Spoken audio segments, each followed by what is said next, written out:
Bapak Ibu sekalian, di dalam Al-Quran, setidaknya Allah menyampaikan langsung bahwa ada 5 hal.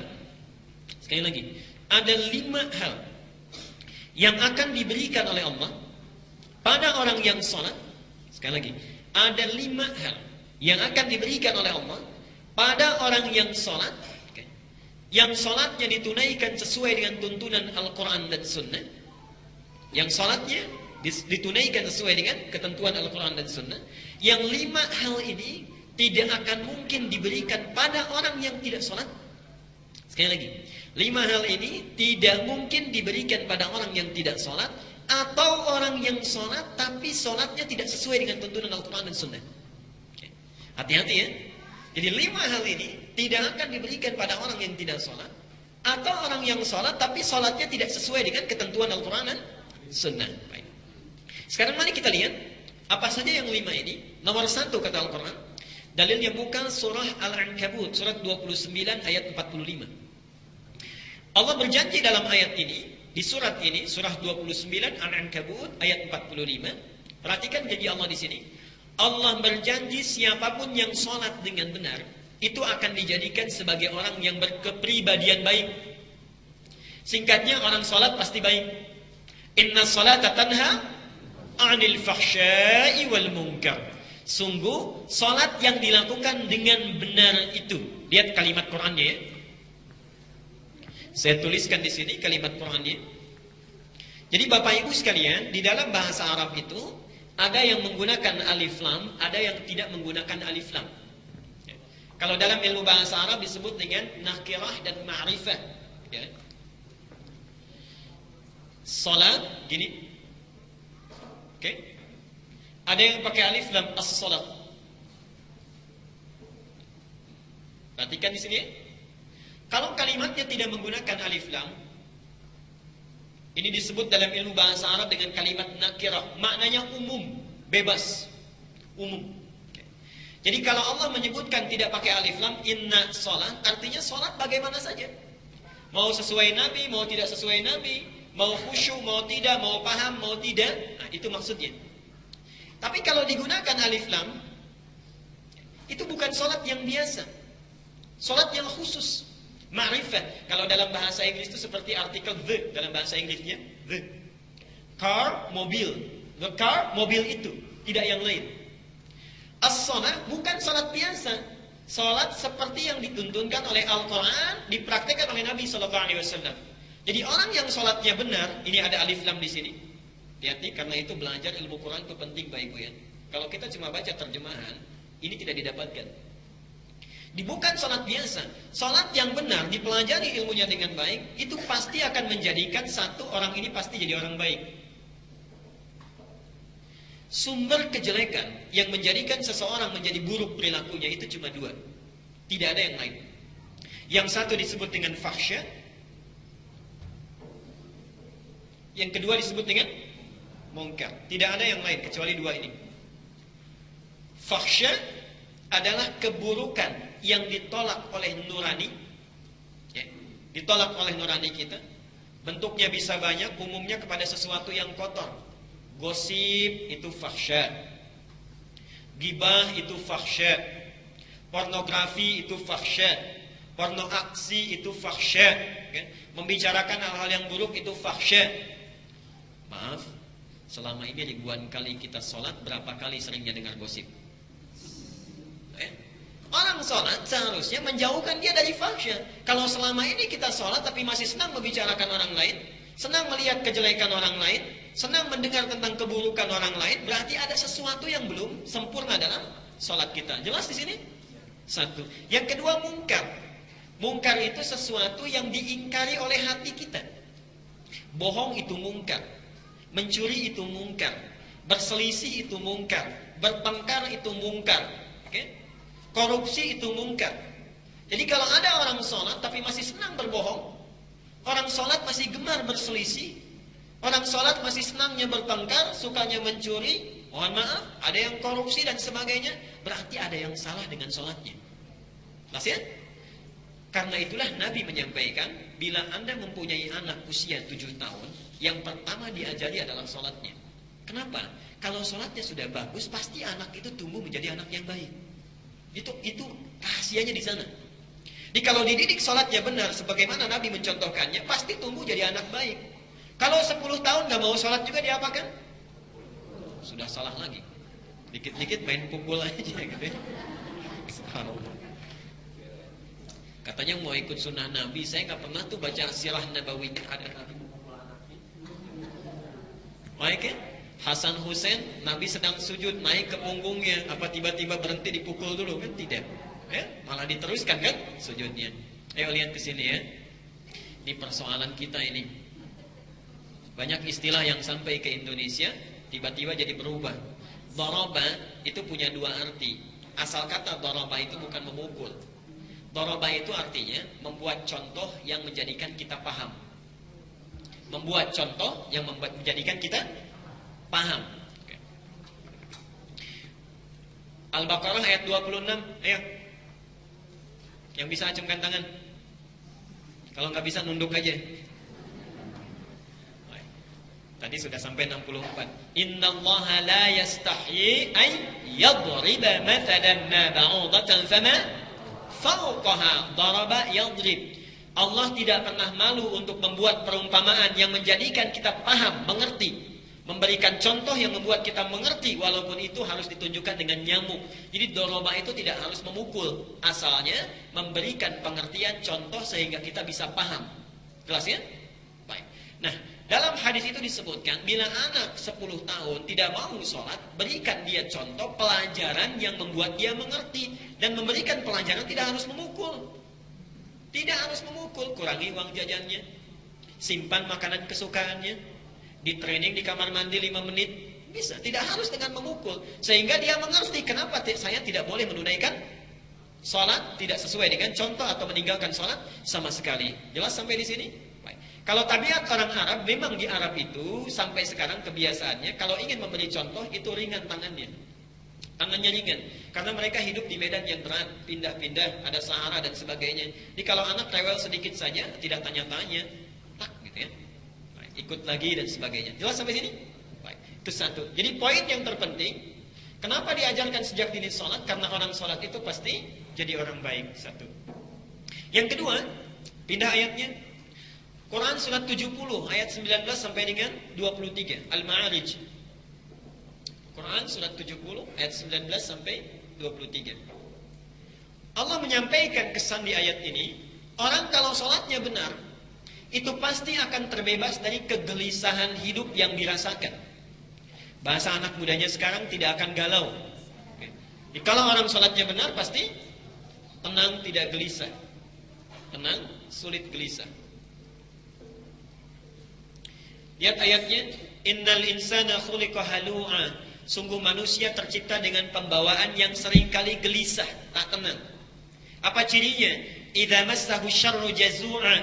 Kalau ditimpa kesulitan segera curhat, berkeluh kesah, cerita sana sini, dekat rajin ibadahnya. Orang kan uniknya sekarang kepanasan aja udah bikin status, gerah katanya itu. Udah keluar. Dan uniknya nanti wa idza massahul khairu manu'a. Kalau diberikan kebaikan, pelit dia. Ini sindiran dari Allah. Ada tipikal orang yang kalau sedang susah itu rajin curhatnya sama Allah. Tahajudnya naik, yang gak biasa tahajud tiba-tiba tahajud, yang gak biasa saum sunnah tiba-tiba saum sunnah, tiba-tiba tilawah Quran. Lagi sulit. Tapi kalau sudah diberikan kesulitannya, selesai dia, tinggal datang kebaikan-kebaikannya, pelit. Apa ditinggalkan ibadahnya? Tahajudnya sudah nggak ada lagi, baca Qurannya jarang lagi, kan? Zakat yang 10.000, zakat mal itu tertinggal selama sebulan, zakat mal 10 juta habis dalam 1 jam. Lupa. Illal musallin, kecuali orang yang sholatnya benar. Alladzina hum 'ala shalawatihim da'imun, yang konsisten dengan sholatnya. Jadi ciri orang sholat, dia sulit ataupun senang, itu hatinya itu gembira saja, nggak ada persoalan. Alhamdulillah ya Allah, Engkau berikan aku saat ini kesulitan, sehingga dengan itu saya menjadi sabar. Alhamdulillah ya Allah, Engkau uji aku dengan harta yang bertambah, sehingga dengan itu aku semakin bersyukur. Jadi keadaan dia senang atau tidak senang, hatinya tetap tenang. Nomor 3, Allah berjanji dalam Al-Quran, pada orang yang sholatnya benar ditunaikan, Maka, sekali lagi ya, maka bila dia memiliki kesulitan dalam aktivitas hidupnya, ini janjinya, Allah akan membebaskan, melepaskan setiap kesulitan yang dialami. Sekali lagi, Allah akan melepaskan setiap kesulitan yang dialami, plus diberikan rizki yang melimpah tak bertepi. Ini baru gelisah, belum sulit. Nomor 3, Allah berjanji akan melepaskan setiap kesulitan yang dialami, plus diberikan rizki yang melimpah tak bertepi. Dalilnya Quran surat 65 At-Talaq. 65 At-Talaq ayatnya 2 dan 3. Tafsir di ayat ini ditafsir di Quran surah Al-Baqarah. Jadi ada 2 surah. Ayatnya sama, ayat 2 dan 3. Quran surah At-Talaq 65 ayat 2 dan 3. Perhatikan kalimatnya. Wa may yattaqillaha yaj'al lahu makhraja. Siapa yang berusaha takwa kepada Allah akan dilepaskan dari segala kesulitan hidup yang dialami. Diberikan jalan keluar. Wa yarzuqhu min haitsu la yahtasib. Tidak cukup dengan itu saja. Dia akan diberikan rezeki yang begitu melimpah tak bertepi. La yahtasib, tidak terukur. Jadi uniknya ini, kalau perlu ada lagi, kalau butuh ada lagi, kan? Subhanallah, yang enak kan begitu Pak ya. Pas butuh ada. Kalau kita punya mobil, mobil ada, begitu mau dipakai bensin nggak ada, kan nggak enak, kan? Nah, orang ini diringankan kesulitan hidupnya, pas butuh selalu ada. Siapa dia? Tafsirnya ada di Al-Baqarah ayat 2 dan 3. Dzalikal kitabul la raiba fihi hudan lil muttaqin. Tadi kita bertanya siapa orangnya? Tadi wa may yattaqillah, dia berusaha, orangnya disebut muttaqin. Siapa orang muttaqin itu? Alladzina yu'minuna bil ghaib wa yuqimunas shalah, yang salatnya sempurna ditunaikan. 4, kita cepat. Baik, 4. Orang yang salatnya benar, ditunaikan sesuai tuntunan Al-Quran dan Sunnah, ada janji diisyaratkan dalam Al-Quran. Nanti kita akan bahas ya. Allah berjanji dalam Al-Quran, bila dia meminta dalam salat, maka doanya akan segera terkabul. Bila dia meminta dalam salat, nanti kita akan bahas ada 4 keadaan dibolehkan kita meminta, dan hadisnya qudsi, bahkan langsung turun ayat Qurannya. Bila dia meminta dalam salat, maka akan langsung segera dikabulkan permohonannya. Dalil contohnya itu ada di Quran surat 3. Surat apa? Ali Imran, bukan Al Imran tapi Ali Imran. Quran surat 3 ayat 38 dan 39. Surat 3 ayat 38 sampai 39. Saya mau tanya sebentar. Suami istri menikah, sudah puluhan tahun belum punya keturunan. Suaminya sudah sepuh, sudah beruban, fisiknya sudah lemah. Mohon maaf, ibunya, istrinya itu sudah divonis monofos dan mandul. Saya tanya secara medis dan klinis, mungkin tidak punya keturunan? Tidak mungkin. Perhatikan apa yang dilakukan suaminya. Bangun beliau, masuk ke mihrabnya, kemudian menunaikan sholat. Saat berdirinya, belum selesai sholatnya, saat berdirinya memohon kepada Allah untuk diberikan karunia keturunan. Perhatikan kalimat Qurannya. Hunalika da'a Zakaria rabbah. Di mihrabnya Zakaria, Nabi Zakaria bermohon kepada Allah. Qala rabbi habli min ladunka dzurriyyatan thayyibah. Duhai Allah, saya sudah berikhtiar kemana-mana tidak dapat keturunan. Sekarang saya memohon darimu saja. Innaka sami'ud du'a, sungguh engkau yang mengabulkan dan mendengar setiap doa. Perhatikan bagaimana Allah menjawabnya. Itu dipanjatkan dalam sholat, padahal sebelumnya ikhtiar. Jadi lihat Maryam ada di mihrabnya, diberikan rezeki tak terbatas oleh Allah di ayat 37-nya. Zakaria meniru, membuat mihrab di rumahnya, lalu sholat. Perhatikan, saat sholatnya masih berdiri dalam sholatnya, ayat 39-nya. Fanadathul malaikatu wa huwa qa'imun yusalli fil mihrab annallaha yubashshiruka bi Yahya. Tiba-tiba turun malaikat, itu baru berdoa, belum selesai sholatnya. Selesai doanya, turun malaikat. Karena itu kalimat Qur'annya menggunakan fa. Beda antara fa dengan wa, itu lain. Ada fa, ada wa, itu lain. Ada satu lagi thumma. Ada thumma. Saya katakan misalnya begini ya, contoh. Dhahaba Ali wa Ahmad ila al-masjid. Ali dan Ahmad pergi ke masjid. Kalau menggunakan kalimat waw, itu bisa berarti Ali dulu, kemudian Ahmad di belakangnya. Jelas ya? Ali dulu, baru Ahmad di belakangnya. Ada jeda waktu atau kemungkinan bersamaan. Kalau pakai thumma, itu artinya ada jarak. Dhahaba Ali ilal jami', thumma Ahmad. Ali pergi ke masjid, kemudian Ahmad. Maksud thumma ini artinya nyusul dari belakang, ada jarak. Mungkin Ali pergi duluan, setelah 1 jam Ahmad nyusul. Tapi kalau kalimatnya menggunakan fa, itu artinya tidak ada jeda. Dhahaba Ali fa Ahmad. Ali pergi, fa Ahmad, lantas Ahmad. Jadi begitu Ali pergi, Ahmad langsung pergi. Kalimat Quran di sini tidak menggunakan wa, tidak menggunakan thumma, digunakan fa. Begitu Zakaria meminta, langsung malaikat turun. Fanadathul malaikatu wa huwa qa'imun yusalli fil mihrab. Selesai dia berdoa, tiba-tiba malaikat langsung turun. Mikhail menyampaikan kepadanya, dia menyeru, annallaha yubashshiruka bi Yahya. Subhanallah, Allah memberikan engkau berita gembira, engkau akan punya anak. Bukan sekedar anak, langsung namanya dari Allah, Yahya. Apa artinya Yahya? Hidup. Yang mustahil menurut manusia, lahir dari rahim perempuan yang menopos dan mandul bayi yang hidup, kata Allah engkau hidup. Kapan itu terjadi? Wa huwa qa'imun yusalli fil mihrab. Beliau itu masih berdiri dalam salatnya belum selesai. Dan nanti kejadian ini itu akan diabadikan, diberikan rahmatnya kepada umat Muhammad. Nanti kita akan bahas rahasia Al-Fatihah. Di antaranya, saat kita sedang membaca iyyaka na'budu wa iyyaka nasta'in, itu Allah sedang menunggu di hadis qudsinya, wali abdi ma sa'ala. Hambaku, kamu butuh apa? Aku kabulkan sekarang. Nanti kita akan lihat. Dan salat itu bukan hanya zaman Nabi Muhammad saja. Zaman Nabi sebelumnya sudah ada. Musa sudah ada salat, Isa sudah ada salat, Zakaria sudah ada salat, ya. Cuma syariatnya, cara salatnya berbeda. Dulu belum ada sujudnya, kita ada sujudnya. Ya. Dulu cuma sampai rokok berdiri kemudian selesai. Kita ada sujudnya. Nanti kita bahas lain waktu. Jelas sampai sini? Jadi salat yang dimohonkan, doa yang dimohonkan dalam salat, nanti ada 4 rahasia, 4 tempat berdoa dalam salat.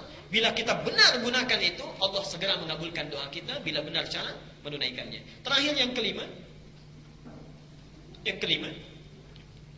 Allah berjanji di dalam Al-Quran, orang yang salatnya benar ditunaikan sesuai dengan tuntunan Al-Quran dan Sunnah Nabi SAW, maka dijanjikan oleh Allah, bila dia, sekali lagi lihat ya, bila dia masih beraktivitas dalam pekerjaan, akan disukseskan pekerjaannya, dibahagiakan hidupnya. Sukses dan bahagia. Sukses dan bahagia. Dalilnya langsung surat ke-23. Surat apa? Al-Mu'minun. Quran surat 23 Al-Mu'minun ayat 1 dan 2. Qad aflahal mu'minun. Qad aflahal mu'minun. Sungguh jangan ragu, orang mukmin itu pasti sukses dan bahagia. Jadi di Quran itu ada kata fauz. Kalau fauz sukses saja, terulang 29 kali dalam Al-Quran. Yang kedua ada falah. Kalau falah dalam bahasa Inggris ini bukan happy tapi sukses. Okay. Falah. Qad aflahal mu'minun. Sungguh jangan ragu. Orang mukmin itu kata Allah, kalau dia benar-benar beriman, pasti sukses dan bahagia. Jadi seharusnya setiap mukmin itu dia sukses dan bahagia. Awas ya. Kata ini memberikan kesan bahwa dalam hidup ada orang yang cuma sukses saja tapi tidak bahagia. Saya saat tinggal di salah satu tempat, tidak perlu saya sebutkan, itu subhanallah banyak orang yang penghasilannya besar, ya, ada ratusan juta, ada miliaran dan sebagainya, tapi hidupnya nggak bahagia, tersiksa dengan pekerjaannya, tiap detik hampir selalu dengan pekerjaan, keluarga tidak terperhatikan, anak-anak terabaikan dan sebagainya. Dia sukses tapi tidak bahagia, kaya tapi gelisah. Sebaliknya, ada orang-orang yang tinggal di pelosok desa. Okay. Subhanallah, saya kunjungi beberapa tempat di Indonesia. Itu ada Bapak Ibu sekalian, satu daerah yang penghasilannya itu cuma 5.000 sebulan. 5.000 sebulan. Bayangkan. Tapi uniknya, 5.000 ini mereka masih bisa iuran untuk bangun masjid. Sekarang jadi musola. Maaf, dulunya musola, sekarang jadi masjid. 5.000 ini masih bisa iuran untuk bangun musola, sekarang jadi masjid. 5.000 sebulan. Dan hidupnya luar biasa. Kalau mereka ingin bandeng, ada bandeng. Ingin mangga, musim mangga ada mangga. Jadi ada aja dan tidak pernah mengeluh, jarang mengeluh. Jadi barangkali hidupnya bahagia, menurut orang tidak terlalu sukses. Bahagia tapi miskin misal. Misal. Saya berikan satu pertanyaannya, pilih, nggak ada yang ketiga. Ingin kaya tapi gelisah atau miskin tapi tenang? Nggak ada yang ketiga.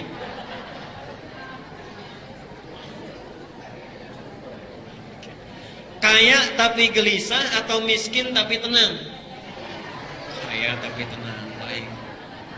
Gak apa-apa, memang dipaksa juga akan susah ya. Karena rumus psikologinya begitu. Di antara dua pilihan yang sulit, pilih yang ketiga. Dan Allah maha mengerti tentang tabiat makhluknya. Karena itu diturunkan satu ibadah yang bila dilakukan dengan benar, Quran mengatakan qad itu harus yakin, jangan ragu.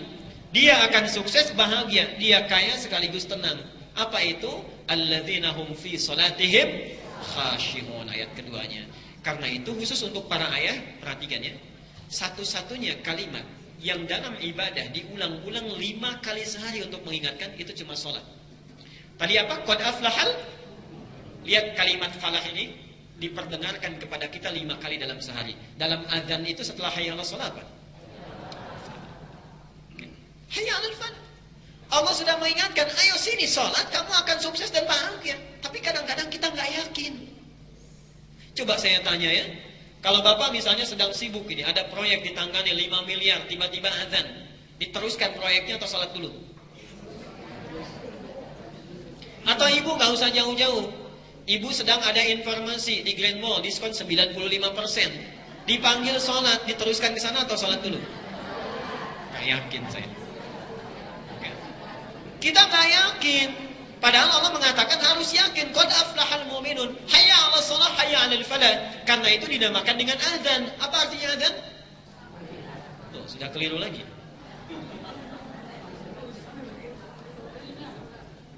Panggilan itu bahasa fikih. Azan itu secara bahasa itu artinya telinga. Oh. Lihat sini. Dari kata uzun asalnya, uzun. Uzun itu telinga, jamaknya azan. Kenapa disebut dengan azan? Karena kalimat ini satu-satunya kalimat yang pasti didengar oleh orang yang punya telinga. Perhatikan, kalau Mesir azan, selesai azan, itu Libya azan. Libya selesai azan, Tunisia azan. Tunisia selesai azan, Aljazair azan. Maroko azan, Italia azan, Prancis azan, Spanyol azan.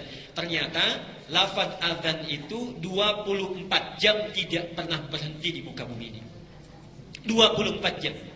24 jam. Subhanallah, Bapak Ibu pernah coba googling ya.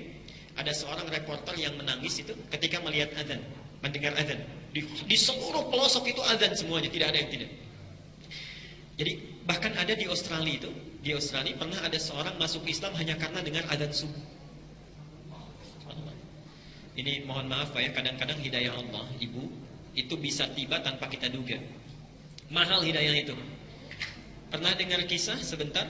Ada seorang pemuda di San Francisco di Amerika. Beliau tinggal di flat dengan seorang Muslim. Jadi 2 orang mahasiswa tinggal di sana. Satu Muslim, yang satu Kristen. Yang Muslim ini kebetulan sedang keluar belanja. Dia membuka channel Masjidil Haram di Mekkah. Biasanya channel pertama itu kan di sana ya, sholat di Mekkah itu. Saat ditinggal, yang non-Muslim ini duduk di depan TV-nya, dia lihat. Saat duduk itulah dia kembali si orang Islam tadi. Lalu Islam bertanya, sederhana saja, kata beliau, menurut kamu ada berapa orang yang ada di situ di Masjidil Haram saat itu? Kata anak muda yang non-Muslim ini, dia katakan, ini kurang lebih 500 ribu lah. Apa jawabnya? Tidak. Kapasitasnya mampu menampung 3,5 juta orang. 3,5 juta orang. Lalu disampaikan pertanyaan kedua, perhatikan ya kalimatnya. Menurut kamu, berapa lama yang dibutuhkan untuk mengatur 3,5 juta orang supaya mereka bisa rapi dalam saat yang bersamaan? Perhatikan, apa jawabnya? Kata orang ini, saya kira butuh beberapa hari. Saya kira butuh beberapa hari. Lihat kalimat si anak muda ini. Saya akan tunjukkan padamu, kurang dari 1 menit, 3,5 juta orang semuanya akan rapi. Kurang dari 1 menit. Perhatikan kan ya, selesai itu kan ada iqamah ya, Allahu Akbar, semua dia. Imamnya kebetulan waktu itu Syekh Sudais, Abdul Rahman Sudais, berbalik, staqimu. Semua yang tadinya beraktivitas tiba-tiba diam. Lalu kawan ini mengatakan pada temannya, tidak sampai 2 detik sudah diam katanya. Lalu ketika bertakbir, Allahu Akbar, semua takbir itu. Tidak sampai 1 menit semua sudah takbir. Saya katakan padamu tadi, kurang dari 1 menit semua akan rapi. Apa jawab teman yang tadi? Tunjukkan bagaimana caranya saya masuk Islam. Karena ini pasti bukan agama rekayasa manusia. Tunjukkan bagaimana caranya saya masuk Islam. Itu sedang nonton sholat Isya. Bayangkan, orang yang belum masuk Islam nonton sholat Isya saja bisa masuk Islam. Antum yang sudah masuk Islam dipanggil sholat Isya. Baik ya. Karena itu hayal falah jarang kita dapatkan. Ya, jarang kita dapatkan. Nah, sekarang dari sini, yuk sekarang kita muhasabah dulu. Kita lihat diri kita dulu. Kita lihat diri kita. Berapa usia kita? Berapa banyak sholat yang telah kita tunaikan hingga detik tadi, di duha tadi. Taruhlah misalnya ribuan sholat telah kita lakukan. Sekarang kita lihat, apakah sholat yang sudah dilakukan sudah dapat melahirkan 5 hal yang dijanjikan oleh Allah tadi? Apakah sholat kita sudah menjadikan kita orang baik? Atau jangan-jangan baru keluar dari masjid sudah membicarakan orang lain? Minimal keluar dari sini ustadznya yang dibicarakan. Kan? Baik. Yang kedua, apakah sholat kita sudah menjadikan kehidupan kita lebih tenang? Atau jangan-jangan sholat tapi gelisah? Apakah kehidupan sholat kita sudah menjadikan manfaat dalam kehidupan kita, pekerjaan kita berhasil, nyaman hidup kita? Atau jangan-jangan sukses di pekerjaan tapi antum tidak bahagia di keluarga? Dan yang terakhir, apakah sholat kita sudah membantu kita untuk mempercepat doa yang dikabulkan oleh Allah? Atau sampai saat ini, mohon maaf, doa kita seringkali tertunda. Kalau ada di antara kita, sholat belum mendapatkan 5 hal ini yang disebut oleh Quran minimal. Atau bahkan sholat sudah ribuan kali, tapi 1 pun belum didapatkan. Berarti ada yang keliru dan belum sempurna dalam penunaian sholat kita selama ini. Karena itulah Nabi, saking inginnya Rasulullah itu, subhanallah, Bapak Ibu sekalian. Saya kadang-kadang suka tidak kuat kalau menyampaikan bagaimana kasih sayangnya Rasulullah. Saking inginnya umatnya bahagia, itu ingin dipastikan setiap orang Islam, umat beliau itu mendapatkan yang 5 itu. Karena itu beliau tegas mengatakan, Sallu kama ra'aitumuni usolli, ini rahasianya. Nabi mengatakan, sholatlah kalian persis seperti melihat aku sholat, jangan beda. Maksudnya apa? Bukan ingin membebani kita secara fikih, bukan. Tapi Nabi ingin memastikan setiap umat Islam harus mendapatkan yang 5 ini. Nabi ingin umatnya bahagia, Nabi ingin umatnya jadi orang baik. Tidak masuk akal, ada orang paling jahat, paling sulit diatur, paling banyak melakukan tindakan kriminal di satu daerah, setelah turun perintah sholat jadi orang paling baik di dunia. Jadi orang paling baik di dunia, yang bahkan diabadikan oleh Quran, hampir tidak ada lagi generasi seperti mereka. Saya mohon maaf ya, kalau kita tidak bisa menyamai sedikit seujung kukunya saja, maka jangan pernah kita mau mencelanya. Kalau tidak bisa menyamai seujung kukunya saja, maka jangan terbersit untuk mencelanya. Subhanallah. Bapak Ibu sekalian, sahabat itu diantara kemuliaannya, tidak ada rasa pelit, tidak ada iri dengki, tidak ada iri hati.